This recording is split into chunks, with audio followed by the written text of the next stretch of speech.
Hey, good Monday evening to everybody. How are you? It is both good to see you and it is good to be seen by you. Me, the person who is happy to be doing the seeing, is Bill Sylvie, aka the Dungeon Delver, coming to you live from an undisclosed location somewhere in the swamps of Central Florida. I am really glad you guys all made it. Listen, whether you are watching over on Twitter, whether you are watching over here on YouTube, thank you for stopping by.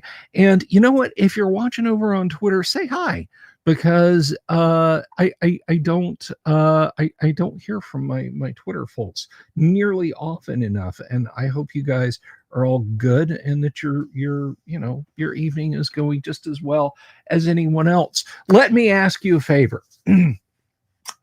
First of all, welcome to the people who subscribe today. I dropped a new video, a new Wizards of the Coast newsy kind of video, which, to go by the numbers, you've probably seen. Thank you, everyone who's clicked on that. But some folks did subscribe. So if you're out there watching, welcome and thank you very much. But maybe you've been sitting on the fence. Maybe you've been trying to decide whether or not, should I check this nerd out? Should I do a little bit more engaging and hit the subscribe button? Yes, please. If you would, click the subscribe button, click the bell icon for notifications. And if you like this video, give it a thumbs up. If you're watching it in the future, leave a comment down below and tell me what you like about it. I will do more of those things, whether it's the interstitial videos, the newsy ones like I did today, or these live streams. I will do more of it. And if you don't like what you see, give it a thumbs down. I'm serious. Give it a thumbs down if you don't like it. I don't know if you guys don't tell me. I run a little widget in my web browser that actually does show me the number of dislikes. Okay. Doesn't hurt my feelings. I got to know what you guys like and what you don't like. I'm here for y'all. All right. And then leave a comment and say, hey, look, I didn't like this. I didn't like that, within reason. Okay. If it's, I don't like your face, your voice, you're talking about D&D, the look of your studio, the presentation, anything you do, change it. I'm a little cooked. But I will do my best. I will do my level best to try and do what I can for you guys, because that's just how I roll. So anyway, let me say hey to the folks who are here, and say good evening to Great Old Ones, Wonderful Wizard of Games, Dirty History and Hobbies, Don McVitie. Good to see you, Don. How are you? Wheeling Dragon, TB Flowers, Damien X247. Did I already say John? No, John Miller, Robert Phillips. John Miller says, enjoyed your earlier video summarizing recent Hasbro and WotC news, but I think D&D revenue is down because of loss of Baldur's Gate 3. I don't doubt that. Okay. I think they basically, like, losing Baldur's Gate 3 was enormous for them. That is a huge blow to them, and how they bounce back from that, I don't know. You guys have probably heard me stumble through the videos before when I'm trying to read the stocks and stuff like that. As money is not my thing. We've sometimes Tim Imholt has come on the show, and I like talking to Tim a lot. He's focusing more on physics with his YouTube channel, but let me tell you something. I am fascinated by physics and that sort of thing. And if you are too, check out Tim's channel still. I mean, he's got older videos where he and I talk D&D and other silliness, but he's pushing the physics angle these days. He's talking about Nobel Prize winners and all that sort of thing. So still check his channel out. I hope he'll come back and play D&D with us again one of these days. But anyway, I'm here for you guys now. And I'm glad that you're all here watching, tuning in. Tune in, turn on, and watch Delver. That is the order of business. It is Timothy Imholt here on YouTube. He is a scientist, um, an inventor of cool things. He is an understander of stuff. That's what he does. He's scientists and he knows things. So Timothy M. Holt here on YouTube. I've had him on this channel a bunch. So if you go through my, if you're like, I can't find that, if you go through my library and find some of the videos I did with Tim, you'll find links back to his channel there. But anyway, so I'm here tonight. I had a swell weekend, and let me just say something. I know this isn't exactly the libation of choice, but let me raise a drink on this Veterans Day. Thank you all, everyone who served. Thank all of you who stood the watch. I salute you. I had an uncle who served in Vietnam, lost his thumb.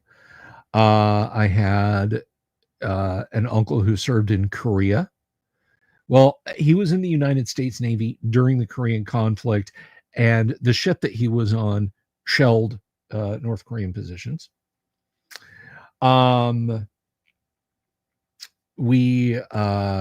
dad stood the watch. My dad was for SAC NATO. He was stationed at Torrejon Air Force Base in Spain from 1960 to the end of 1961. So he had a 2-year hitch there in Spain. He was on the flight line on the stood alert on the flight line, B-47 squadrons. They would have been hitting targets in, I believe Sebastopol was one of theirs. But of course, it was never discussed. It was always just kind of. But anyway, so we salute all of you, whether you served or are serving. Bless you and thank you. And Don McVitie, of course, Don McVitie. Your grandfather fought literal Yahtzees in Europe, dying breed. God bless our veterans. Wow, Rabbit, that is that is man, talking about something that just kind of reaches out across the ages.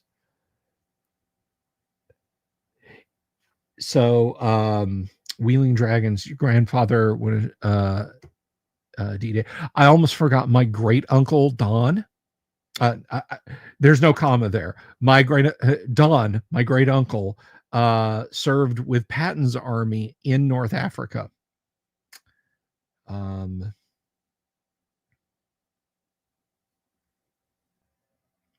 Greetings, Jorge. How are you this evening?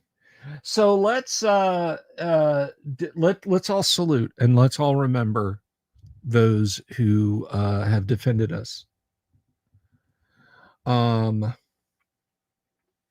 Rory, good to see you. But anyway, as for myself, I was always too big and dumb, or my eyesight was too bad. The dumb part would have factored into that too. An Army recruiter leaned on me pretty hard. This was 1988, and hey, be all you can be. Come on. And I was like, well, I want to go to college and get a degree in psychology. Well, the Army can help you. And I'm like, I don't. It wasn't for, not because I didn't think it was worthy, but because I don't think I could have done the job. Sure, if they're a bit like, well, the Russians are storming over the pole, NATO's been shut down. Sure, you're quite welcome, Rory. So, But as it was, I had a choice, and because I was too blind to fly, too tall for armor, too dumb to be a nuke, I passed on it. But anyway, moving right along on into happier and other stuff. We have got a fun week ahead. We ended off the week on a slam bang finale. We played Gamble World on Friday nights. So let me just tell you what we have Mondays like this, where we just get together, we talk about the week ahead. If there's mail call, we do mail call. That's if I receive something in the mail. And guys, like, I'm not fishing. Okay, don't be like, well, oh, I guess I got to send something to Bill, so I'll have something. I get stuff when I get stuff. Sometimes I've had mail call 5 weeks in a row, and then 5 months go by and nothing. It's fine. It's fine. It is a nice surprise. I don't mail call when I buy stuff online. And that just doesn't make any sense. That's like, I'm gonna write myself a letter and read it on the air. That's, not gonna do that. But I did work at NASA, Robert. I did work at NASA. But so Mondays we do get together like this. Just kind of an informal thing, mail call. Sometimes I've got a cool miniature to show off. I don't have that either tonight. I haven't really added anything new, and I haven't painted anything up. So it's like, no,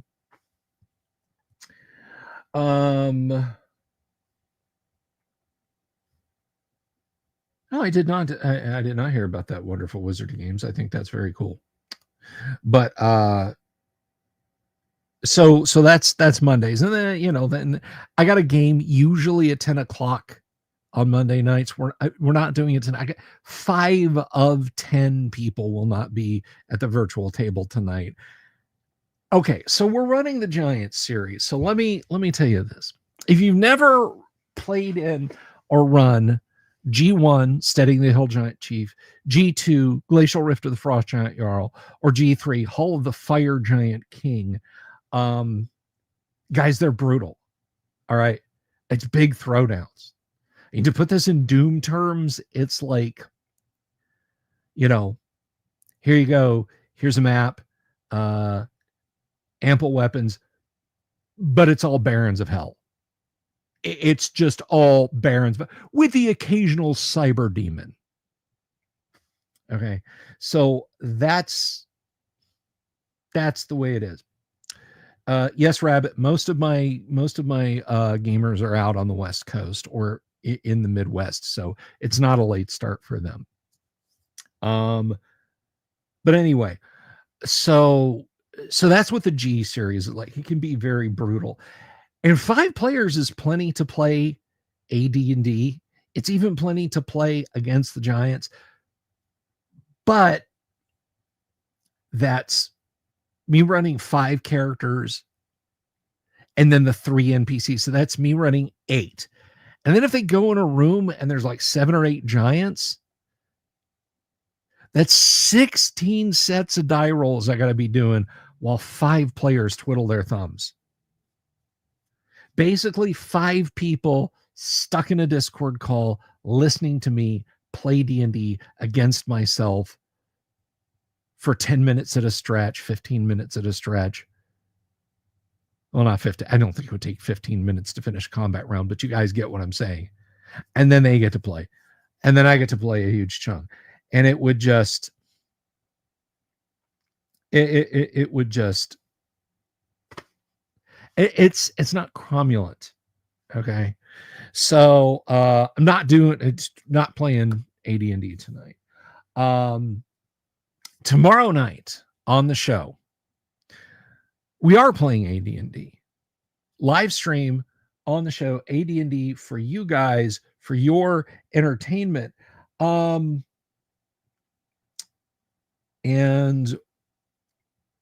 what we what we do, and it's interesting you asked us, John Miller.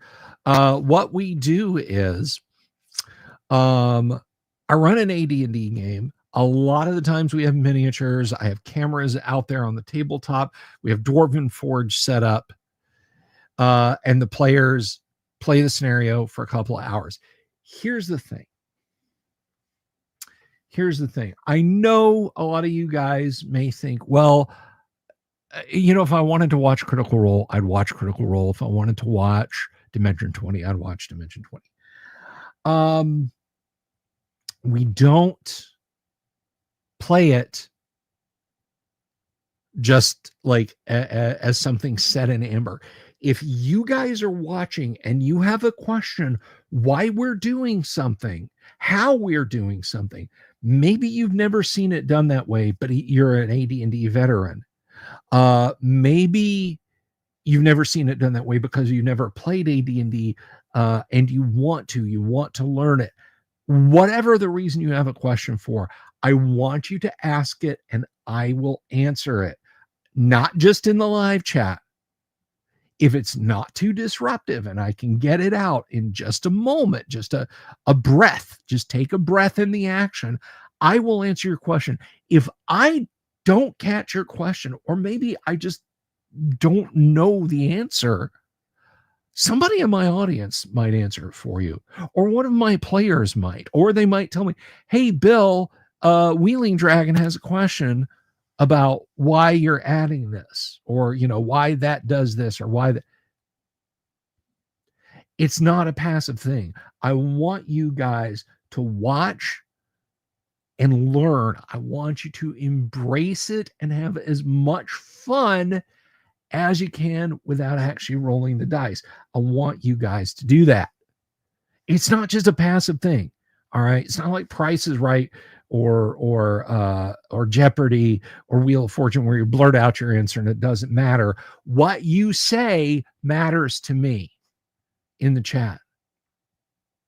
And before anybody asks, no, you don't have to super to get your questions answered.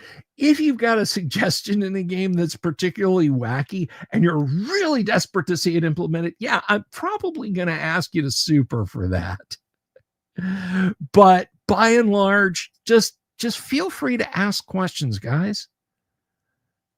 I want this to be as interactive for you as possible. I don't want you to feel like, well, I'm watching a D&D game on my phone.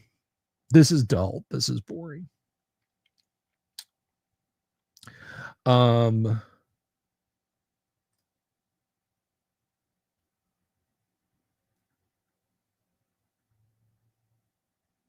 So that's what we do on Tuesday nights. Now, Wednesday nights, we kind of do the same thing, except I get to play. So I'm almost a forever DM. My co-host from Australia, Kyle, the Viking Hat DM, he runs the game on Wednesday night. And have we got a fun one this week? I mean, we have fun every week we do it. But joining us this week is author Alyssa Hazel. That's right. You've watched the interview. Now watch her play first edition AD&D. I am psyched about that. So Alyssa Hazel will be joining us at the virtual table. I don't know if it'll be a one-off or maybe if she's just kind of getting her legs under her and she'll come back later or something like that. But definitely, she will be coming in and playing, and it's going to be a lot of fun. Thursday nights is usually the spot I reserve for guests. Don't have anybody lined up this week yet. If I don't, do you guys want some more Greyhawk? Because we can do more Greyhawk. And I've got another question about that. Hey, Lord Misfit, good to see you. I've got another question about that, which we'll come to. And then Friday night, we play Gamma World. It's the same format as Tuesday night. You ask questions. Here's the thing.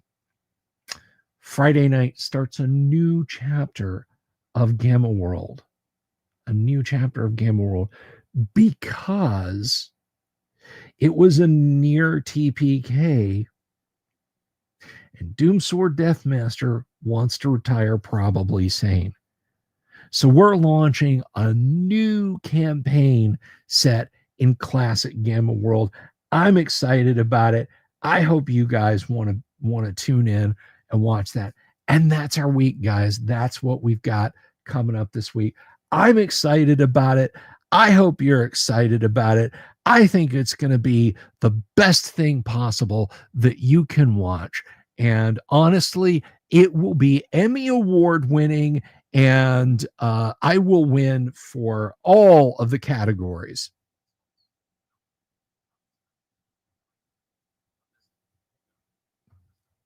But it seems that Mr. Riker disagrees, so we'll just have to go. We'll just have to move on. No, Dying Breed, Doom is not quitting the game. I want to emphasize that Doom is.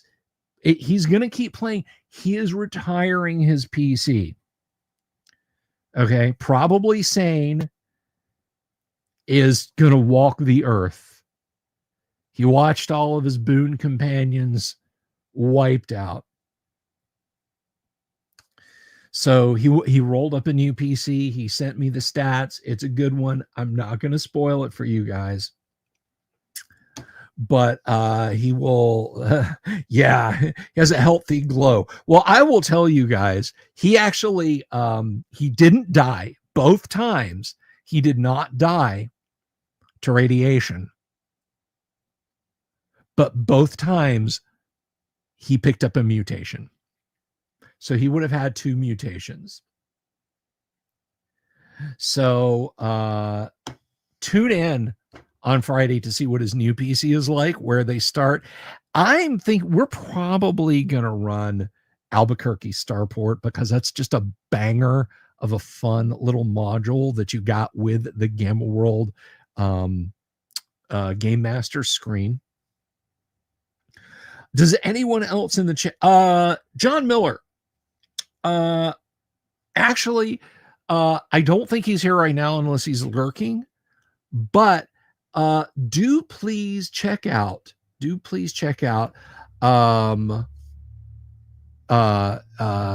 and Disability. He plays on Tuesday night. Thane Kyle, but his channel is D and Disability here on YouTube. He's got an awesome little YouTube channel. Help him grow that thing. Go over there and throw him a subscribe.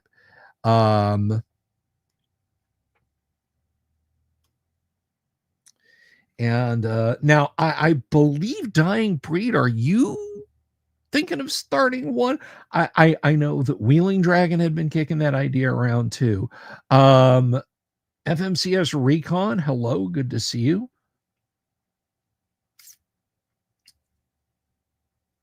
Jorge, you'll have to play that on your own.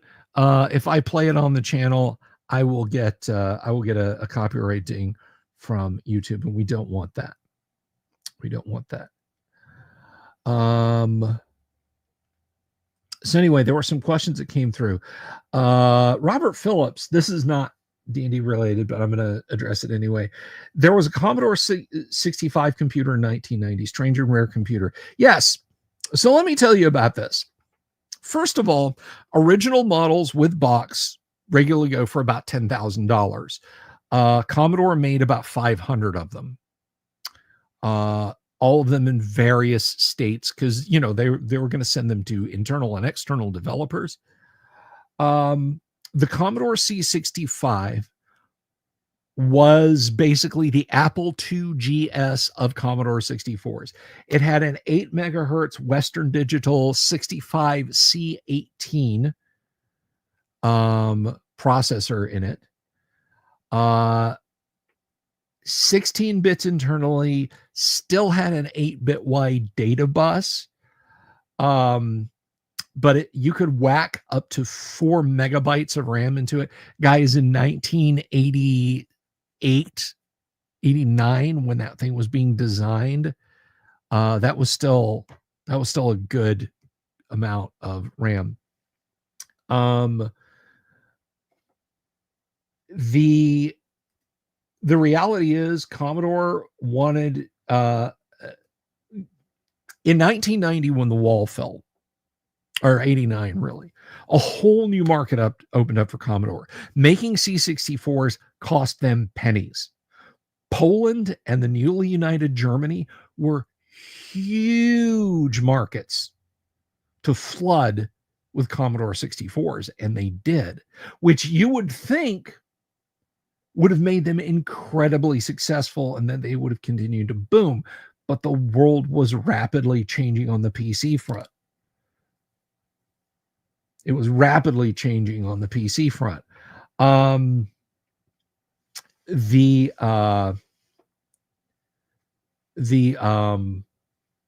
PC. Let me tell you something. I had a friend, his ex-friend now, but whatever. I had a friend who worked on a mini golf program for the Amiga. They released it for the Amiga, and sales were good. In 1 month, the messages they got on CompuServe and Prodigy and Genie and physical mails, people would write them letters of PC users, IBM PC compatible, that's what it was in 1989, requesting a port to the PC outstripped all of their Commodore Amiga sales. They did a quick and dirty PC port, and it just crushed the Amiga sales. But anyway, going back to the C65, the C65, it had a built-in 3.5-inch floppy. It had it had like an onboard hardware Commodore 64 emulator. It had a Commodore 64 emulation mode that was 100% compatible. It had an expanded palette, expanded sound, etc., etc. Commodore shelved the project because they went all in on the Amiga, because that would have been too expensive to produce, and it would have potentially cannibalized the C64 sales, which were keeping them afloat. When they canceled it completely, they had these prototypes in a warehouse. When Commodore collapsed in the US in 1993, 94, a Commodore reseller company bought them all and sold them as is, some in boxes, some not, because they did have some of the packaging complete. As is, they sold them for, I think, $99 each. An original Commodore model is now worth about $10,000. I remember seeing them in Commodore magazines, the few that were still trickling out at that point, thinking, why would I buy that?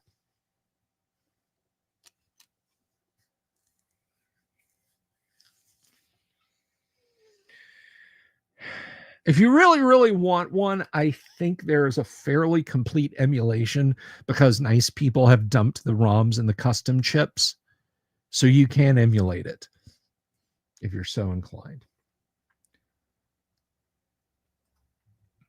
What might have been. John Miller says, I need to watch your AD&D 1 actual play. Have I done G1 to 3 years? Okay, so here's the thing. G1 to 3 is what I'm running in my Monday night, my private Monday night game. I don't think I'm going to run that in the Tuesday night games. I don't know what the next part of this campaign will be, but I don't foresee myself running it on the Tuesday night live stream games. It is a lot of work on my part. I hate to say it like that, like I'm not going through the effort, but I'm doing it right now in a game on Monday night. So I apologize. But never say never. The A500 was a good machine in the 90s. Yes, it was. Yes, it was.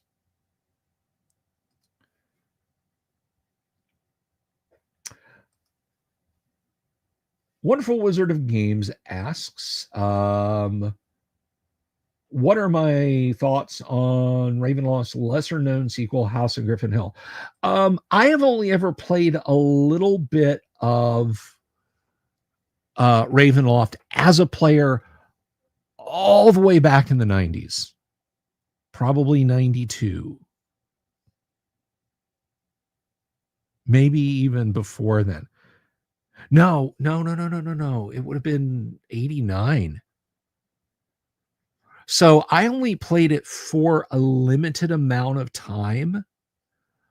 And never the sequel, House on Griffin Hill. So I am not the person to ask, and I apologize.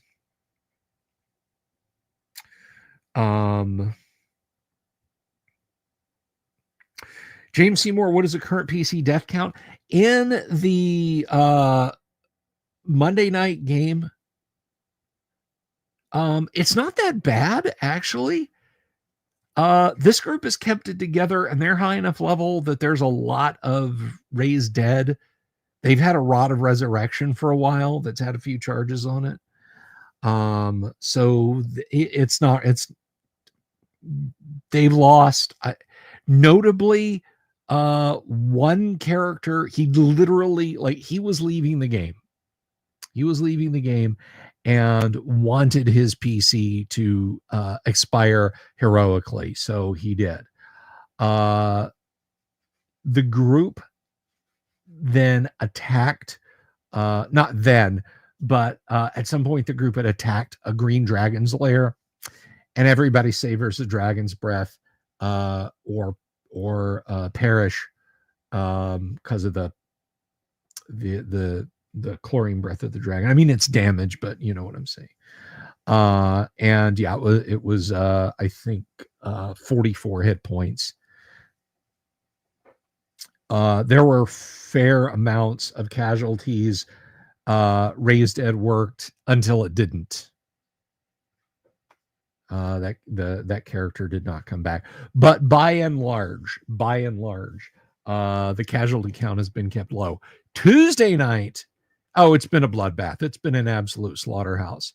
If you go all the way back to November or late October of 2022 and start watching the games when they were in the afternoons, and like James F. Keck used to game with us, and Lord Coron used to game with us, and some other folks, there have been near total TPKs.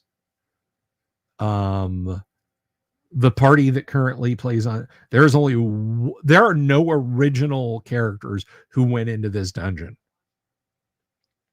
It's kind of like you go to the fair because you're like, oh, hey, Styx is playing at the state fair. Let's go see Styx. And it's like that. It's like nobody in the original band is up there. You know?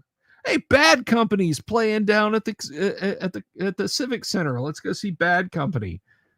I think Paul Rogers even isn't in the band anymore, right? Though Robert Phillips remembers the Water Spiders. So yeah, you stack them like cordwood on Tuesday nights. Yeah, at a party of Theseus. Speak his name and he'll soon appear. There's Lord Coron. We were just talking about, used to game with us on Tuesdays. You started out with the Tuesday afternoon game with us. You're welcome to join us again. By the way. The door is always open. There's a seat waiting for you. Calm down, Dying Breed. I'm not saying they're actually appearing. Styx and Bad Company. Back me up on this, Dying Breed. In the 90s, is a Styx Bad Company concert tour that fills like civic centers and sports centers. Isn't that like the ticket? Maybe throw like Kansas in there too. Bad Company, Styx, and Kansas. And there's like not one single band member original. lived.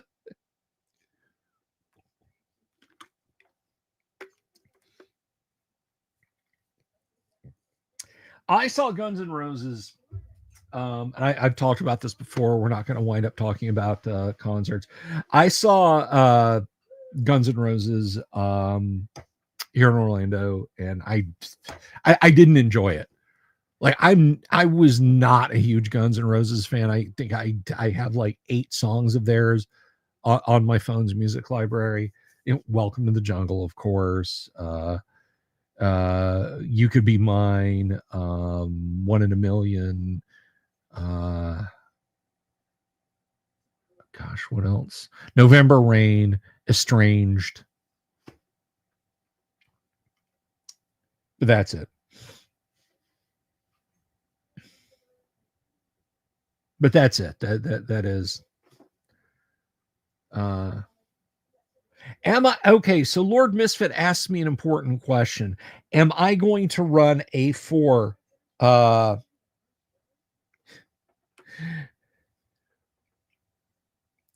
Dime Breed says my first concert was Three Dog Night. Wow, that's wow. My first concert was Pink Floyd, not with Roger Waters, unfortunately. Or fortunately, I didn't get spit on. Am I going to run A4 eventually? Maybe. I need to sit down and talk to the players about that privately. So let me explain this little spoiler alert. If you guys haven't played A4,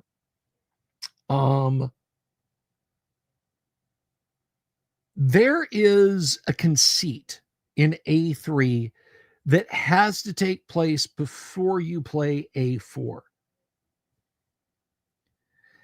And of all of the modules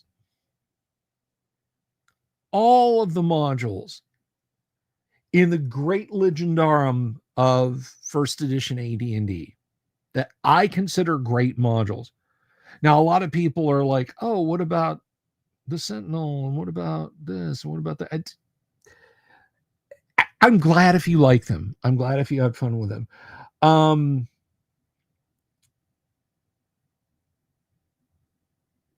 But I'm not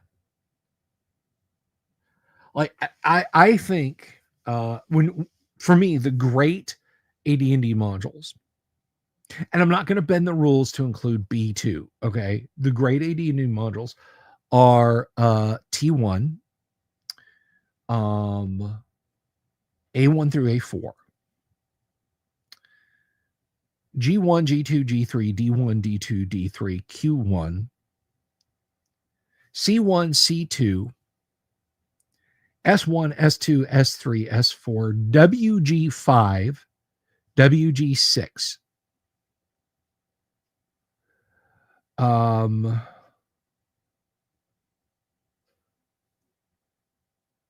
Those to me are without question the top of the heap, the absolute top of the heap. They are unquestionably the best. Now, with that said, the modules that I think are not quite there, this is like asking me, like name your favorite Led Zeppelin albums in order. I'm not talking like, well, Physical Graffiti is a 10, and then like the fourth one back from it is a 6. Like if I say Presence is a 6. No, Physical Graffiti is a 10. Led Zeppelin 4 is a 9.9. Led Zeppelin 2 is a 9.89. You picking up what I'm putting down? So the next tier of D&D modules in the A series, in the AD&D books, that's not me throwing shade at them and saying those are the only good modules, the one I just named, and the rest are crap. No, the L series comes in strong.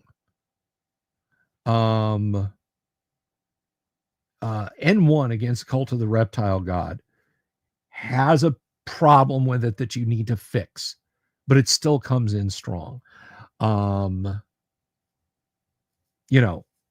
U series, U1, the enemy series, U1, U2, U3, they come in very strong. I sunk your pastel fox. You have sunk my battleship. I'm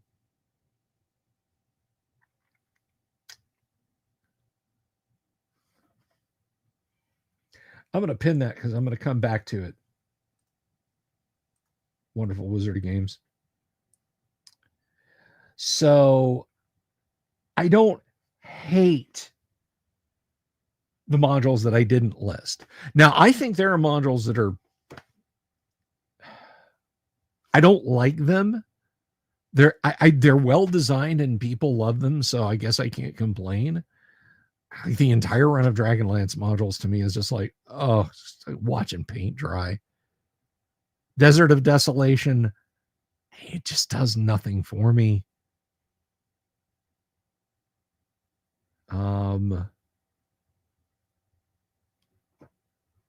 It just doesn't.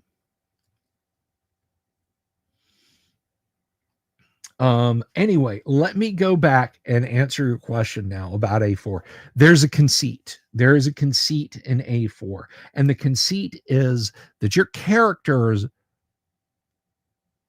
dead or alive but surrendered or alive but rendered incapacitated fall at the end of A3.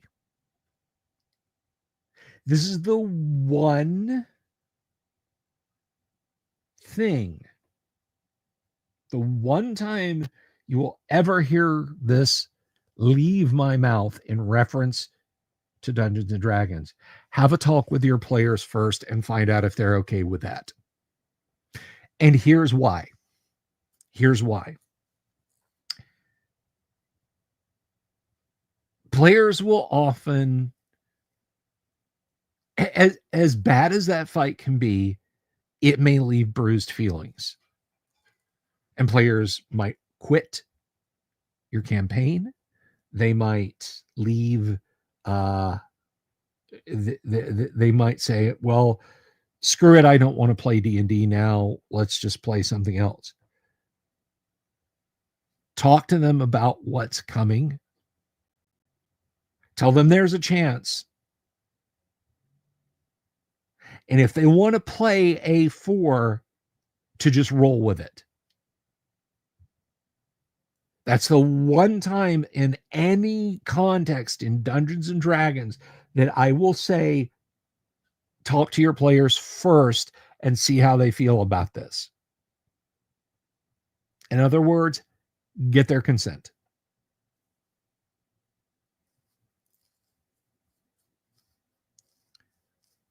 So I said it. I said it. Get their capital C consent. And then you can play on in the next module. Because if you don't, somebody's going to be just like, well, I'm just going to make up another character, or I'm not going to play anymore.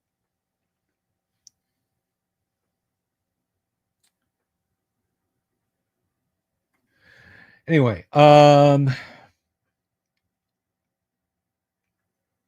so going, let's see. So this is a question, and I've been meaning to do a video about this. I am going to do a video about this, and we're going to do a deep dive on this too. One day I'm going to do an interstitial video about this one day. The single worst officially published D&D adventure from TSR is ST1 Up the Garden Path.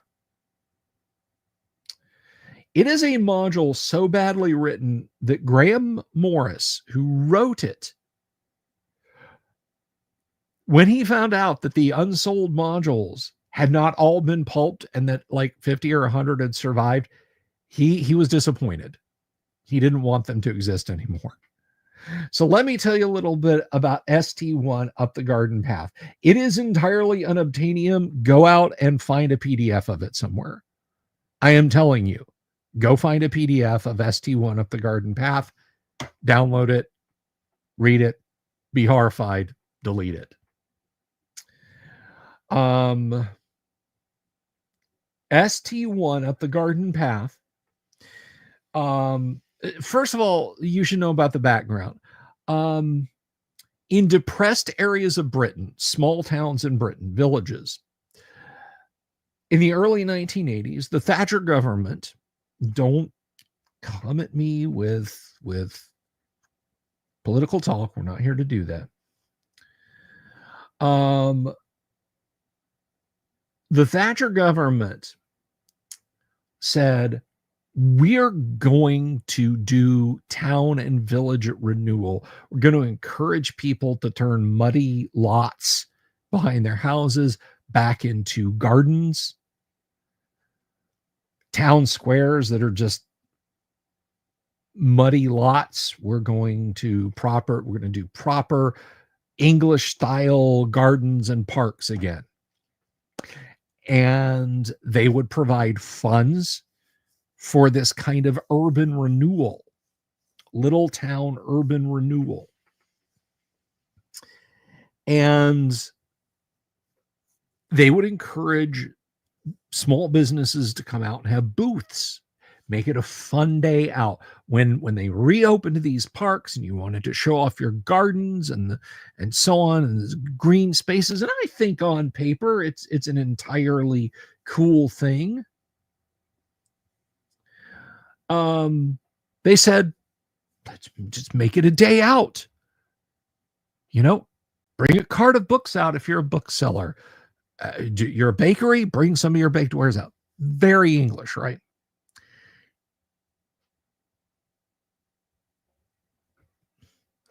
TSR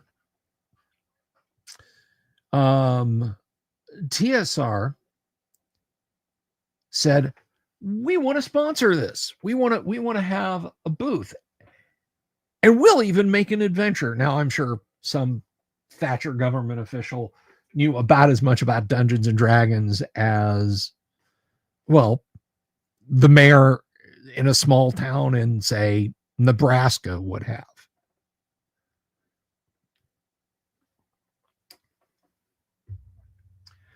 So they said, I guess probably after some wrangling around and explaining to them what a D&D was,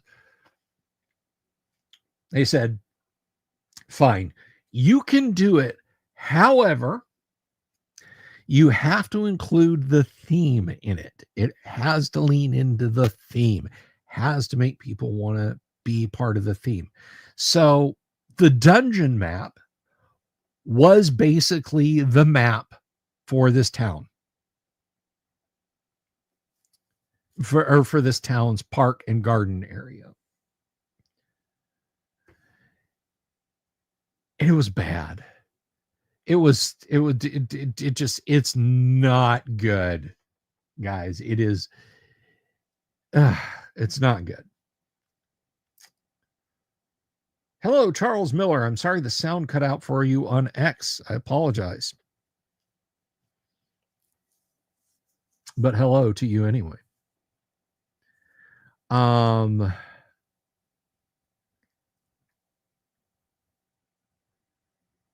Oh boy, is it bad. And again, go find a copy. I'm sure you can find it on Scribd or somewhere else, Internet Archive.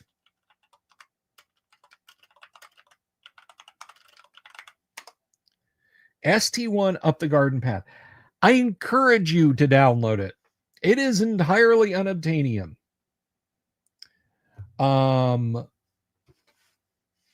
If you find a physical copy that's like dirt cheap, buy it. Buy it as like, oh, this is $1.99 at the used bookstore or at the comic shop. They don't know what they have. Buy it. Flip it. You will make lots of money. If you want to keep it to appreciate, that's awesome. Guys, there's no like nugget of Greyhawk lore in there. There's no thing in there. There's nothing worth having. And I'm going to do a video on the awfulness of it one of these days, and we'll look at it together. We'll do a deep dive on it. I'll do an interstitial video on it. So yes, Stoke-on-Trent. That is where the ST comes from. They are correct. The National Garden Festival event. Someone selling a mint copy for $2,000. If I had $2,000 and someone said you have to buy a rare D&D item with this, I would find something else to buy. I would buy 10 copies of the Unexpurgated Deities and Demigods and give them away to friends before I would buy ST1. Good night, great old ones. Take care. Enjoy your Monday night game. Buy dice. Yeah. Buy $2,000 worth of dice. I don't know. That might get you like 24 sets these days. Dice have gotten stupid expensive. Hey, new administration, you want to do something about prices? Do something about the prices of dice. Oh my God. I remember being able to go into stores like $2.99 for a cube of Chessex dice, any colors you wanted. Buy them from Wheeling Dragon. Buy her dice.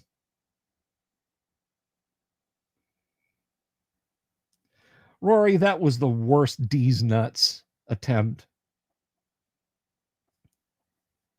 You're still willing to sell your copy of R1 to the 8 of Falks for a second. That's a good price, Dirty History and Hobbies, and I hope you get it.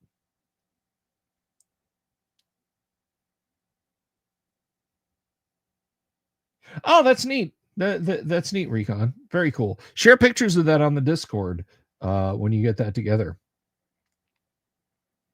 Miss Bella Games, hello to you.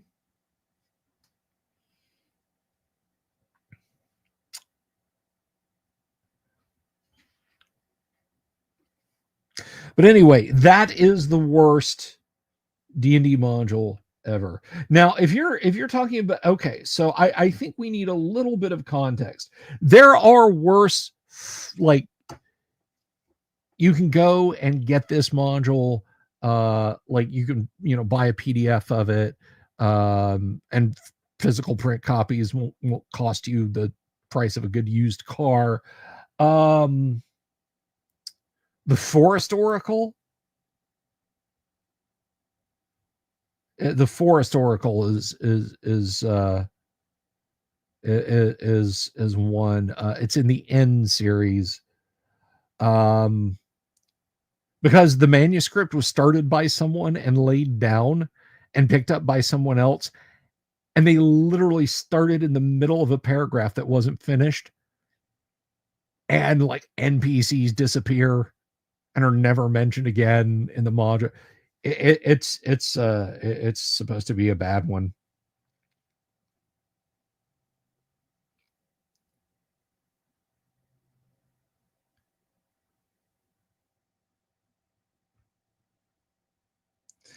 At least I think it's the Forest Oracle. I could be wrong, guys. I could be wrong. 2000 Dying Breed, you would get us an extremely minty OCE for that. You would not get a wood grain. You would not get a later first. 2000 would get you a minty OCE. It will not get you a wood grain. Not even an exceptionally distressed wood grain. But I think you know that. I'm not scolding you, not by any stretch. That's a good question, Savo. And hello. By the way, Savo, your latest Feifel drawing is gorgeous. I'm going to share that right now.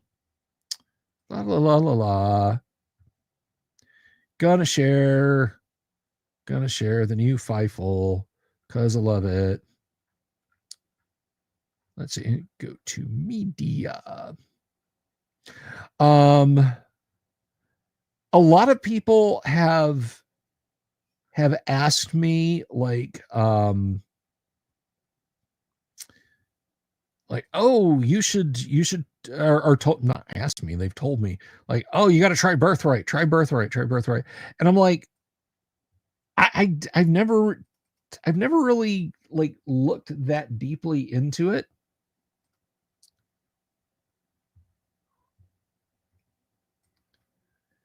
All right, so here we go. You know what? Let's look together after I do this. Present, share screen, share screen. No, so we have another lovely drawing of Feifel. Absolutely gorgeous work from Savo. I love how you did the ripples in the water. Simply beautiful. And the title, the title was wonderful. For the foliage, ruins never are.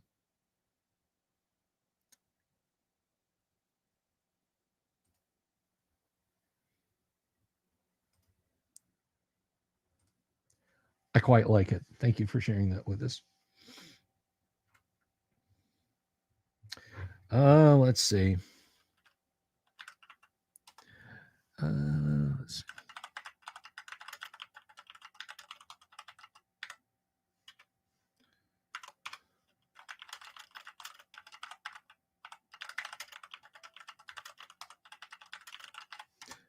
What is the Birthright campaign setting? The Birthright campaign setting for Dungeons & Dragons is a world where players take on the role of divinely empowered rulers. The setting is based on the continent of Cerealia on the world of Abrinius, and the gameplay focuses on political rulership. That sounds about as much fun as watching paint dry if I'm playing D&D. Bloodlines. Players can gain divine power from their family line, which is passed on to their descendants. Characters with a bloodline create an aura of command called Regency, which is measured using Regency points. Players can acquire a domain made up of provinces and holdings. This sounds a hell of a lot like Blood Royale by Games Workshop. This sounds exactly like Blood Royale by Games Workshop. I don't know. Just doesn't sound like my jam. Does not sound like my jam. Yes, Savo pays me for promoting their work by not telling Feifel where I live. I'm not sure what would happen if Feifel showed up at my house, but chaos.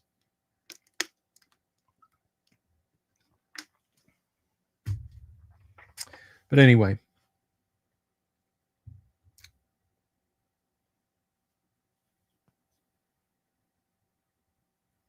Game of Thrones, but ramp up the hubris by 1,000, and hopefully the brotherly, sisterly affection ramped down by infinity.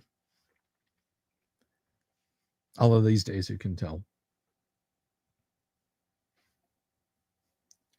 I mean, I don't mind domain level play if your characters work up to it, but out of the box, out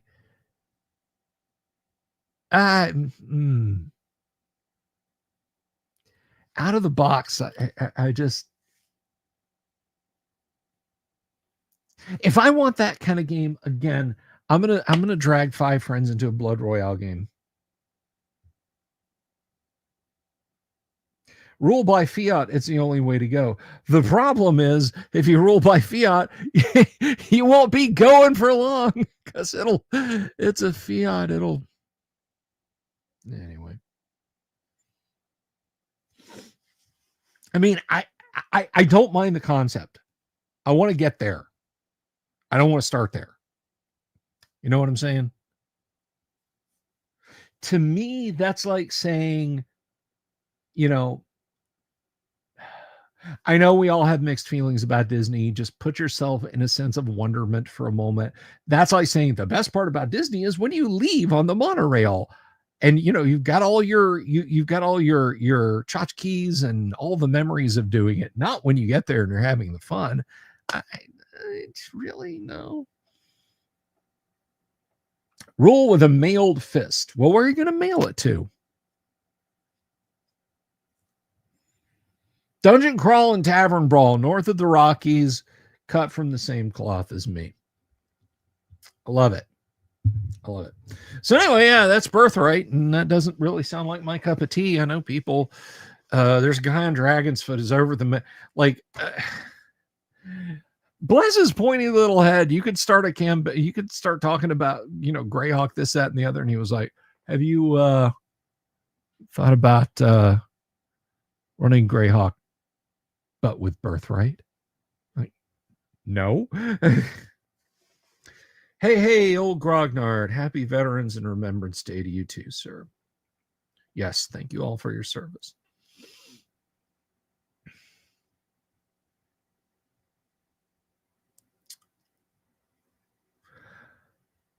Yeah, it's, again, just not my cuppa.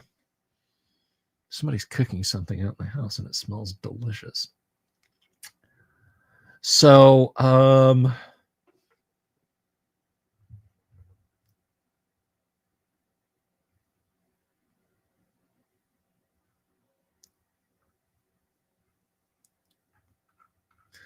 anyway.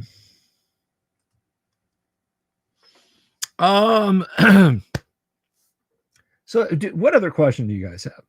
What any further questions at all this evening? Any D&D topics we it sounds like a warrior. It does, and I'm like, again, I'm not, I think for a setting it could be awesome, but that's something I want to grow up into. It's like, here's a perfect example, better than the Disney analogy. I'm a gearhead. I want to go out and get a muscle car. Well, okay, here is a completely fully restored 71 Pontiac Grand Prix, down to the trim, matching numbers, engine block, just like it rolled off the assembly line in Detroit and into the dealer's room.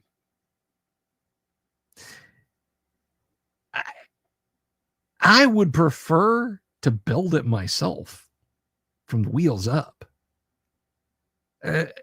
You know what I'm saying? Am I making sense? I don't know. I feel like I'm just talking in circles.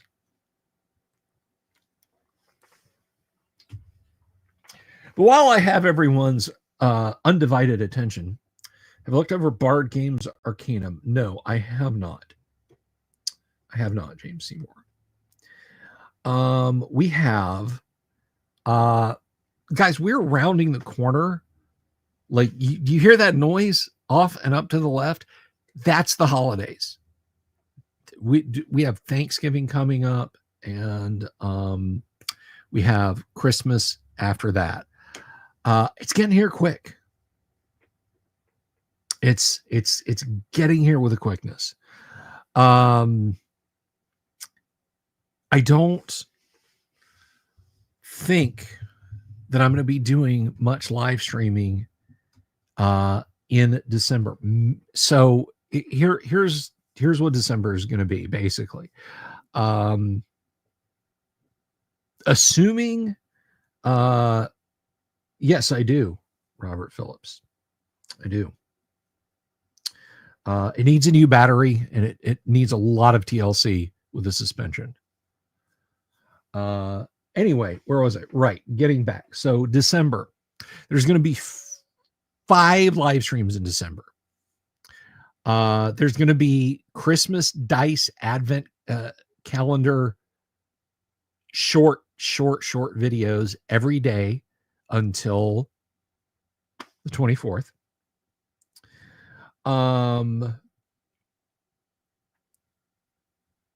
So why did I say 5 specifically? Well, of course, I'm probably going to do one Christmas night. Just to say hi to you guys. The best AD&D car. I think the Gremlin, the 1970s Gremlin is probably the official car of Advanced Dungeons and Dragons.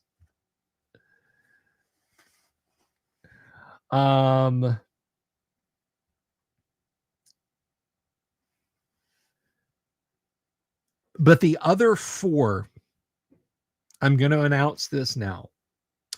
I want to share gifts with you guys. One day a week, I will do a live stream. It will be a flash live stream. It'll be a flash live stream. I'll wait till we get a good amount of people.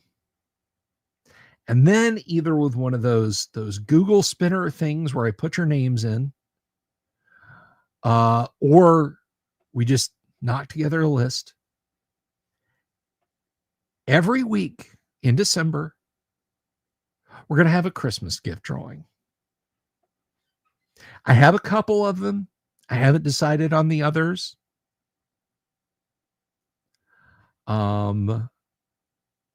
They're not huge items, and they're not specifically D&D related.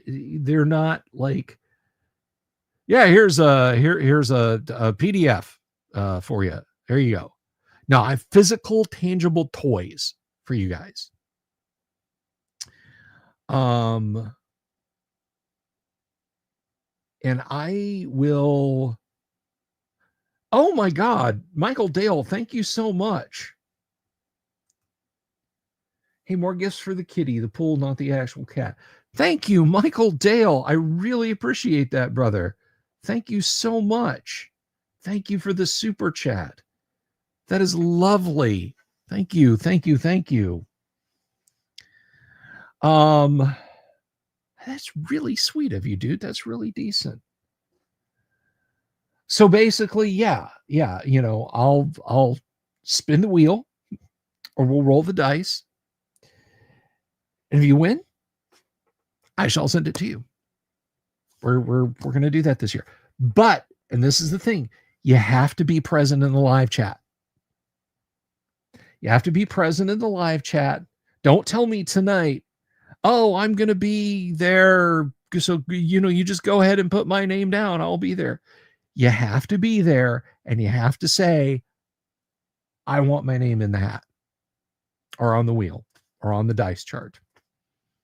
And I'll roll it out where you guys can see it. If it's a die roll, we'll use the on-screen die roller. If I can. If I have like 31 people, I can't really, they don't do weird-sided dice.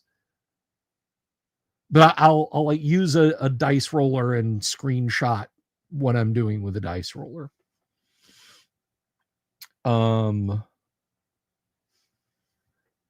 So we'll do that. They're small gifts. They're not, it's not incredibly expensive stuff. Even Michael Dale may have just bought the last 2 gifts. I have a couple already. And they're not necessarily D&D related items. So if you're like, oh, Bill's going to send me a D&D book. They're just cool tchotchkes that I think you'll like. But I think you'll like them. I definitely think you will. Roll a D100. Wait 43 minutes. Hasn't stopped yet, guys. I'm following around with a camera.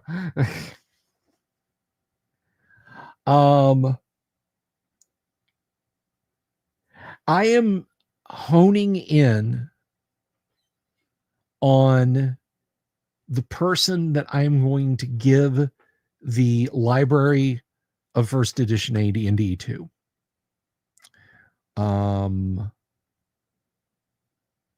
Now, if you don't know what I'm talking about, I don't mean this library. Last year, for the holidays,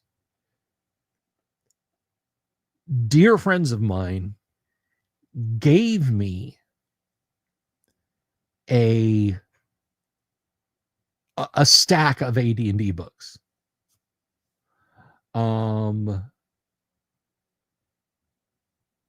And I was like, wow, what am I going to do with all this cool stuff?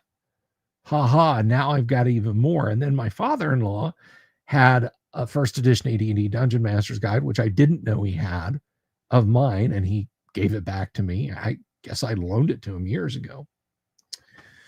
Yeah, so I'm making cheesecake. Well,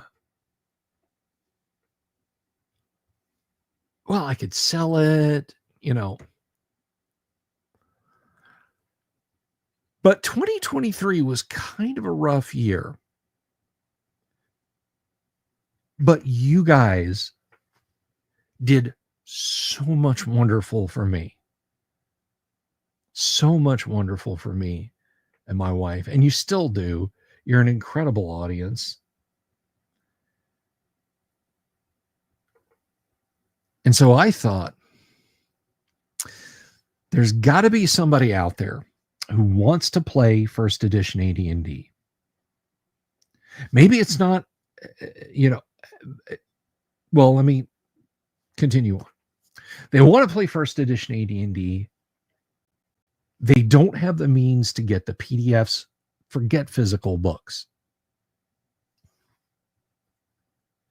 Maybe they've just got, life just doesn't let up on them.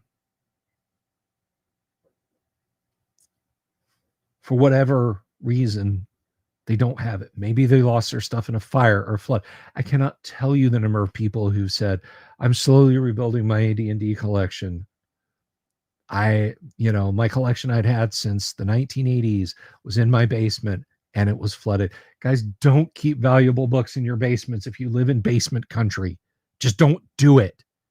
I'm on a 200-year floodplain. Your basement's full of water. They're not even full of water. The little basement windows, one of those got opened and the box you thought was safe, you come out and you open it up and it's just, keep that stuff on a shelf, in a closet, where it's dry, upstairs, please. But for whatever reason, the people, somebody wants to play AD&D and they can't get the physical books. They just can't get them. I have enough. Yeah, I could flip them all on eBay and make a good chunk of change once eBay started paying me.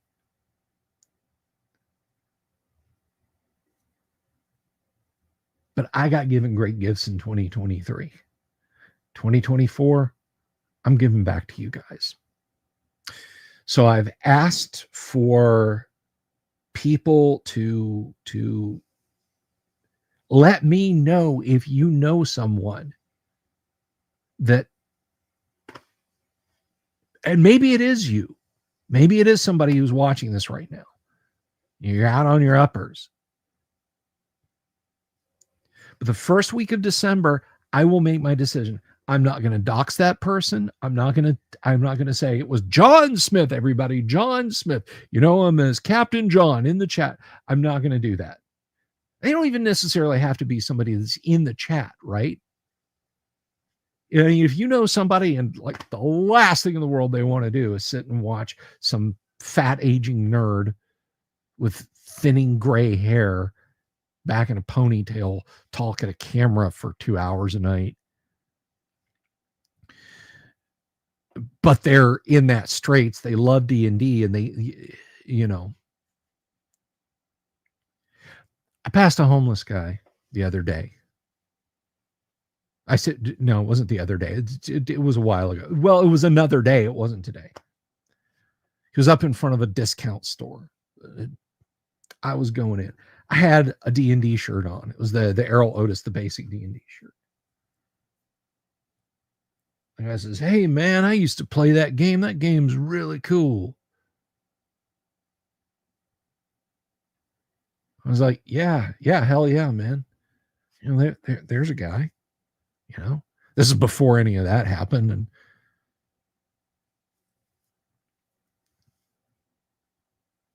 So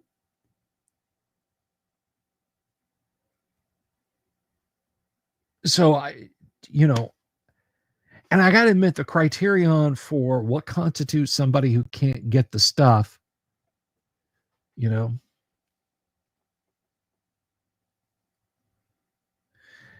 it's like I didn't want to auction it off or have a raffle or something like that because it's like, oh yes, I can complete my gaming collection with this. If you've got a set of AD&D stuff, you're fine. I'm fine. But somebody else out there might not be fine. So you've got a month. Okay. Tell me their story or tell me your story. And I'll weigh that. I'll consider. I know it's very fuzzy criteria, and I wish I could say, it has to meet this, this, this, and this, and then I'll make my decision. Because what if I get two damn near identical stories from two completely separate people? The burden's on my conscience, which is why I'm not going to go into, I gave it to this person, and I'm not going to tell you why I made my decision, but I will make my decision the first week of December. Now, my friends, Eric and Heidi Garland of Gaxland Games, have offered to handle the shipping for me. So wherever this has got to go, Gaxland will ship it to them. They will get it. So it's not like you're going to have to rely on me. At first, I was like, "Oh boy, shipping is so much. It's going to have to be the subscription service. What book do you want first?" And when I reached out to Eric to find out if they knew of anyone in similar straits, he was like, "No, but we'll handle the shipping of it for you. Just let us know." So Gaxland is going to do the shipping. So that's coming up in December, and I'll let you guys know when I've made that decision.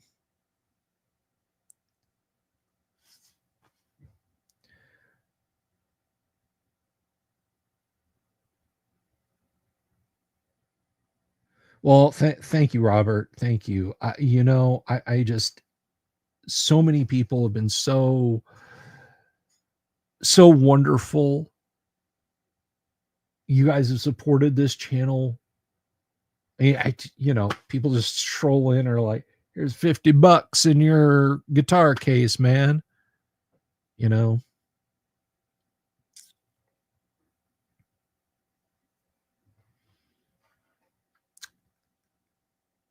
A question for me. Have I played MERP? Any thoughts? Okay, so yes, I didn't hate it. It was Rollmaster Light. And I'm not a big fan of Rollmaster.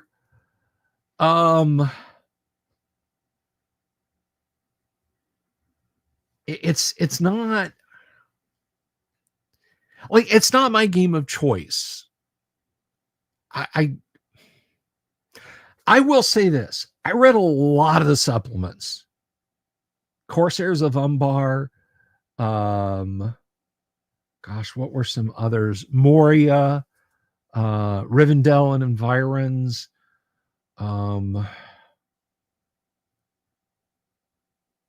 So many supplements I leafed through. And I wish the people who had done the ICE MERP stuff, I wish they had hired them instead of the talentless pieces of garbage who did the Rings of Power thing to extend Tolkien's Legendarum. They did a good job. They did a darn good job.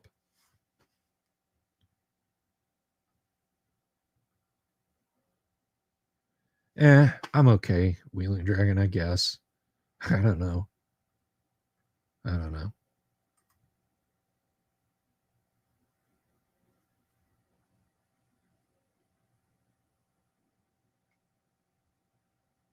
Ah, Wonderful Wizard of Games. That is beautiful. That is lovely.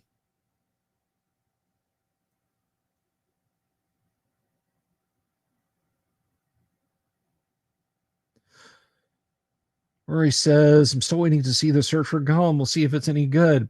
Spoiler alert. No, it's not going to be. How do you stretch a paragraph of text into what you know is going to be a 3-hour movie? I don't know, man. I don't know. Yeah, I never had a problem with ICE's editions.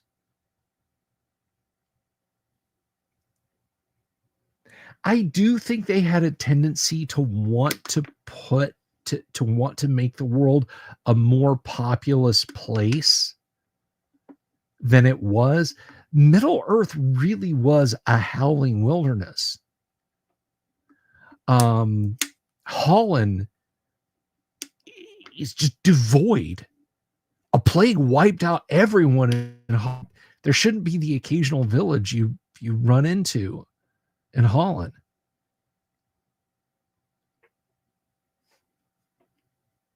You know what I really want for Christmas is my Galdang Frank Frazetta tarot cards.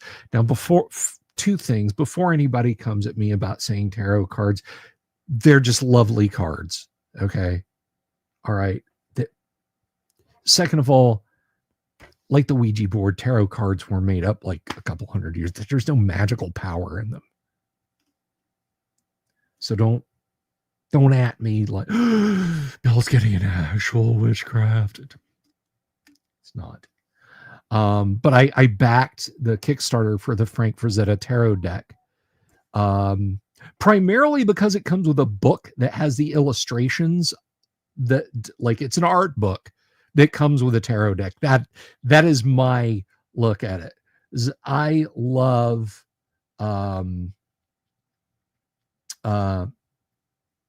I love art books. Last year, I asked for and received the Regis Moulin sketchbook 1, because you guys have seen the witch pictures that I had him illustrate for me in his books. I got Pussycat Kill Kill Kill, which is Hajime Soriyama, Rockin' Jelly Bean, and Katsuya Terada. I got the trilogy of those books. The title of one I don't dare say. The second word is heaven. The first word is a woman who is very, very stern in her countenance towards man. Starts with a D. I got to be careful. That's like saying I read Playboy for the articles. Yeah. But I have some Frank Frazetta, some standalone Soriyama.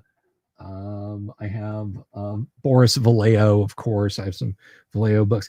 I've just gotten more into art books lately. Bakshi Animation sell for Christmas. Good luck.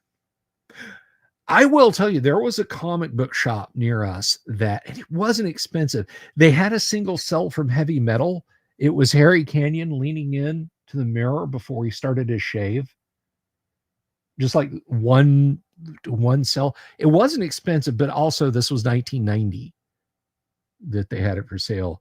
The neighborhood that comic shop was in is now a demilitarized zone, and you couldn't order me to drive through it at gunpoint. But back then, it was still a decent place, and we could walk to comic stores and so on. I remember playing some BattleTech and some Warhammer and stuff in the back of that comic store. Lots of good art books in Japan. That's right, Yang. I'm looking forward to that.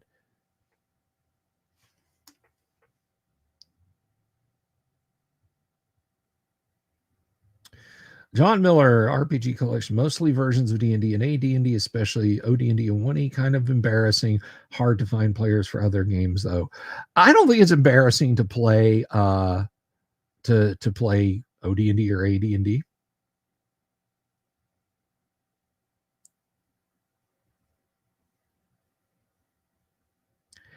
So no, this is a question because Michael Dale asked this, and Michael Dale did super chat.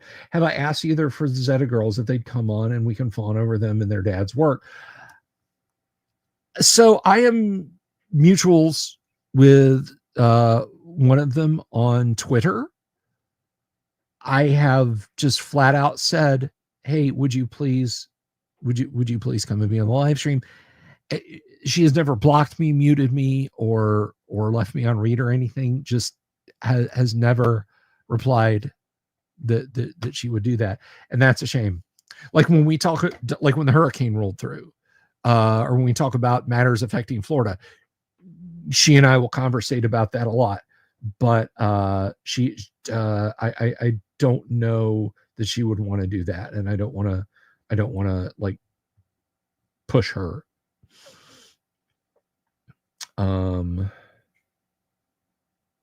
Have I ever played Stormbringer? No, I have not. I would like to, and I almost bought a Let me tell you about the copy of Stormbringer that I almost bought. By the way, 217 folks watching the show or have watched the show. If you haven't, guys, 18 now, please click the subscribe button. Please click the bell icon for notifications. Oh, that's awesome, Dirty History and Hobbies. You're not still here in the Orlando area, are you? Or are you?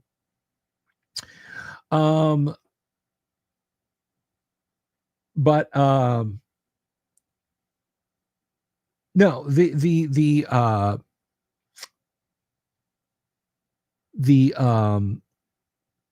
Stormbringer book, the standalone Stormbringer book, was at my local used bookstore.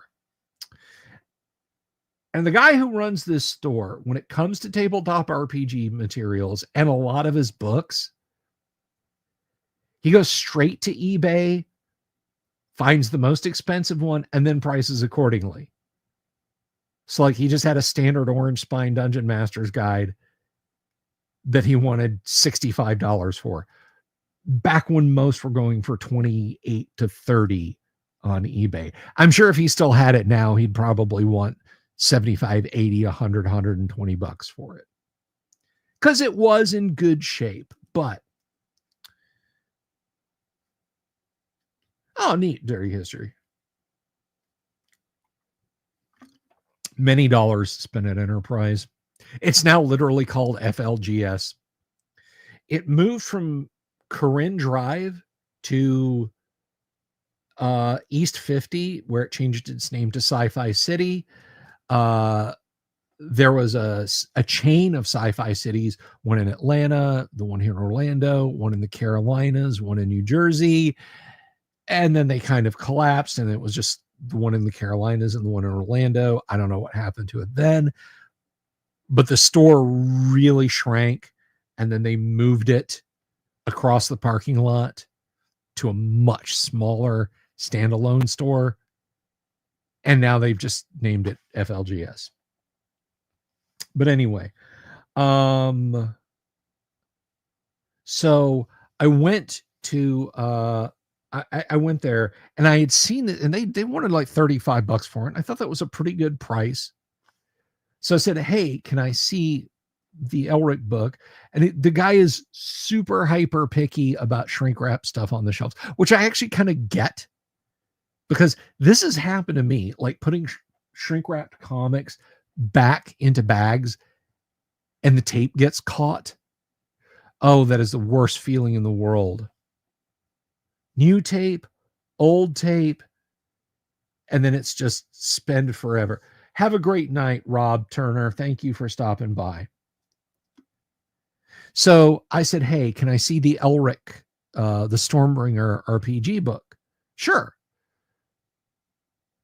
So he takes it out, and I notice the front has kind of got that ripple warp thing going on. It says moisture. And I'm like, all right, let me be careful with this. I open the book and I can hear the crackle of something dried.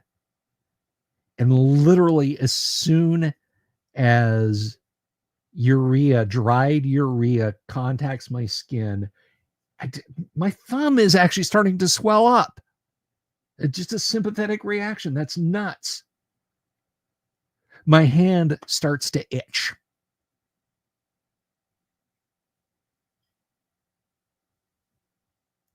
So I apparently am allergic to cat pee. And then, like seconds later, the smell hits me. I was like, dude, you have a huge problem here. An animal, whoever sold this to you, I don't know if you got this, but this has animal pee on it.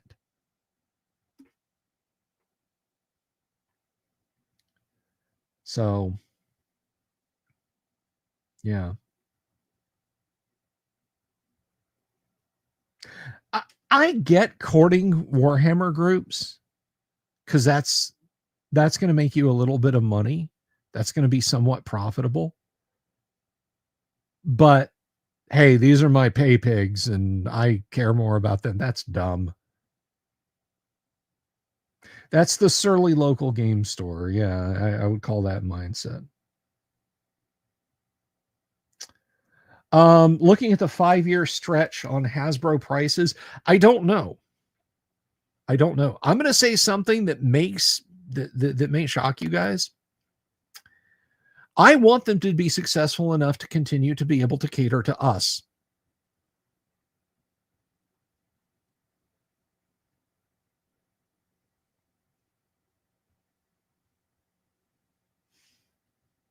I know that may not make any sense.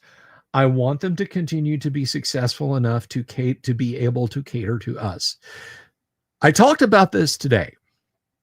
There was a wave of firings at Hasbro Wizards of the Coast in 2023. Because apparently in 2023, all they were interested in doing was making as much bad press for themselves as possible. And that included, oh, I went Tucker Carlson there for a second.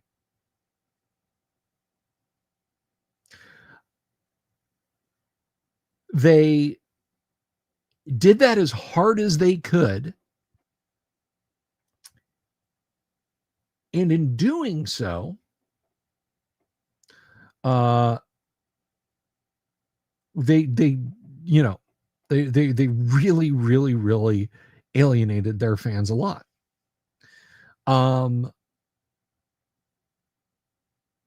But they fired a lot of people. Now,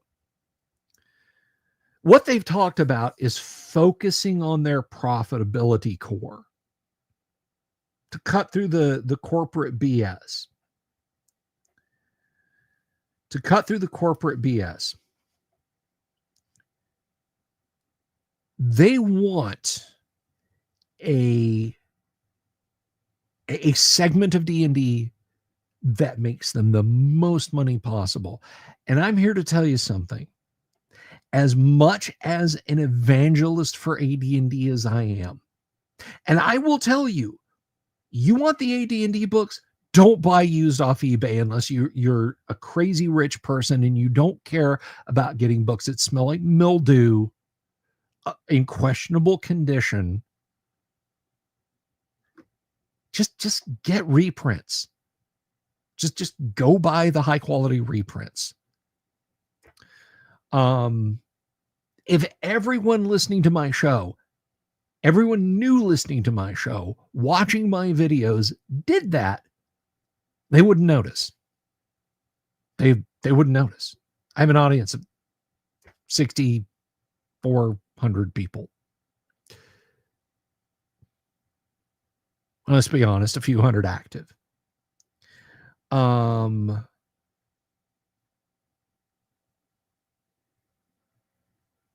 They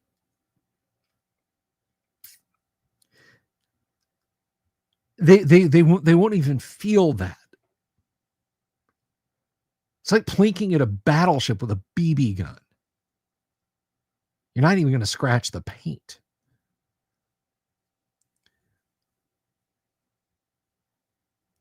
So if they're having money problems, and they are, because there was a decline in the popularity of D&D, they're going to spend less money on esoteric shit,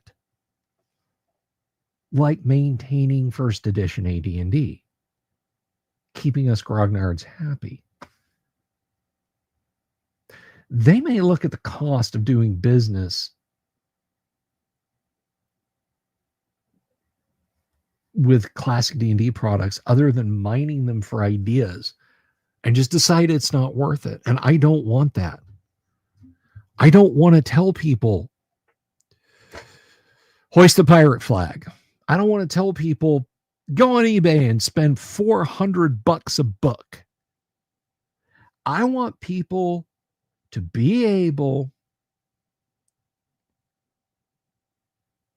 to get this stuff easily. You want AD&D back in print? Guess what? It already is. I'm sorry you can't go buy it at your FLGS. Man, I want to pick up a player's handbook and a monster manual and a dungeon master's guide. Go there. For the books that aren't available print on demand, ship them off to Lulu. Take them to a local print shop. Cost you about the same for a single.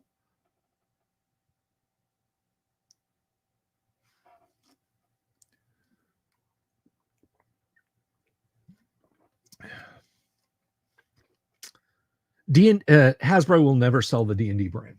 That's never going to happen. Never, never, never. The closest we got, they were looking to shop their digital games division to Tencent, and I believe Tencent made some noise about wanting D&D. That was winter-ish of 2023. I mean, when money is on the line, everything is up for grabs. So I shouldn't say never.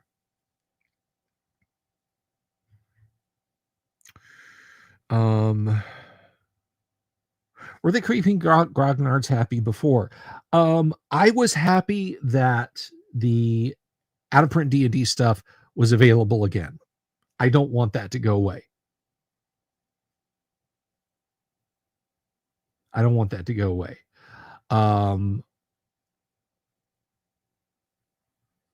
Here's the thing. Look at Hasbro's market cap. What is their market cap right now? If they start to stumble, somebody will swallow them.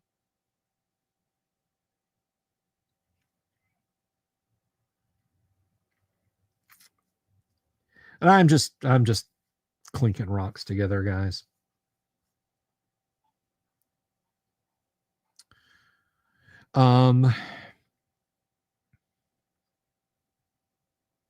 Yeah, I think I'll roll back on that a little bit, John. I think it, again, if Tencent came and they just went hard in the paint to get D&D, yeah, I could see them prying. I think they would work a deal with somebody. It's like, look, okay, you want all this blah blah blah, we want all the merch and branding too. Like, you know, Fox kept the Star Wars movies but let Lucas have all the merch. Do I think D&D as a brand is going to go to the way of the dodo? No. I don't think it's gonna I don't think it's gonna go away. I think that I mean,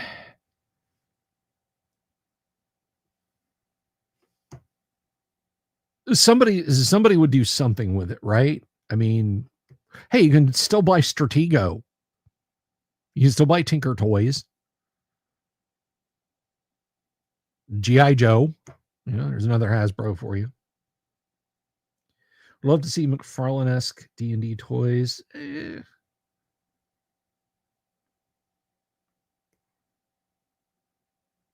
if they don't, I hit them with Rockwave.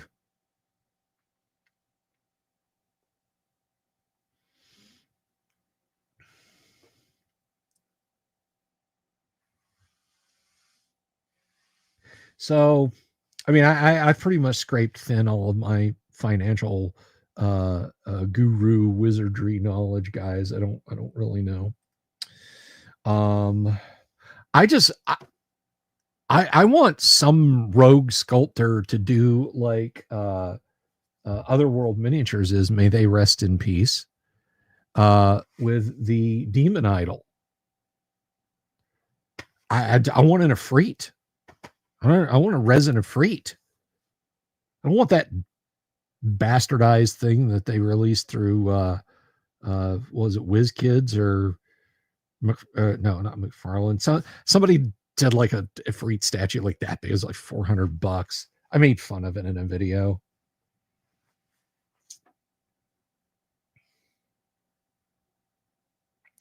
But anyhow, so tomorrow we're going to be back with more classic first edition AD&D. We're going to be playing first edition AD&D for your entertainment. We've got a great crowd of guys who are going to be here. Hopefully, Think I will be here. Doom Sword and Graph Paper Architect and just Mark. Hopefully Mark will be here, and we're going to play some D&D tomorrow. So let me encourage you guys as we approach the holiday season. Be good to each other, and think about what you want to be thankful for as we approach Thanksgiving. And I'm gonna get out of here. But the one thing that I do need you to really do is, guys, watch out for the owl bears. They're no joke. I'll see you tomorrow night. I love you all. Peace. Have you seen my owl bear?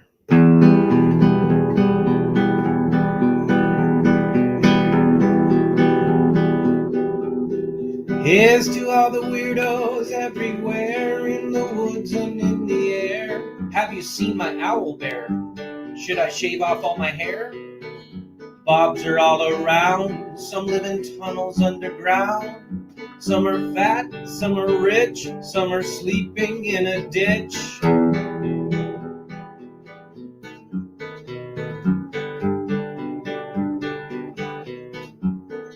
Can you ride a crooked horse without a saddle, way off course? Naked as a toad, all the way to Smoky Joe's. Have you seen the little creep driving fast in his little green Jeep? He smells like fish and brandy, but his rotten teeth look dandy. Take me to the show, I don't care if fast or slow. From action flicks to dancing dicks, just take me to the show.